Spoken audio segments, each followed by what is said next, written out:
Now let us discuss 120 question. Which of the following is not correct about the carbon monoxide? Here they are asking not correct. Among the four options, which one is not correct? One is not correct. Remaining three options are correct in nature. This type of questions can be achieved by verification method. Now let us verify the option 1. It forms carboxyhemoglobin. Yes, carbon monoxide forms the carboxyhemoglobin. Statement 1 is right. It reduces oxygen carrying ability of blood.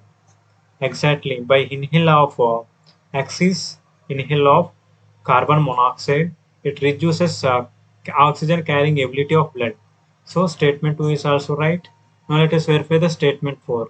It is produced due to incomplete combustion. The combustion is incomplete. That's why carbon monoxide is produced. Yes, this statement is also correct. Now let us verify the option 3. The carboxyhemoglobin, that is hemoglobin bound to carbon monoxide, is less stable than oxyhemoglobin.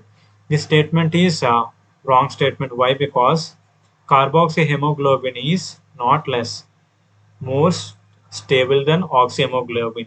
So our answer is 3 is our correct answer.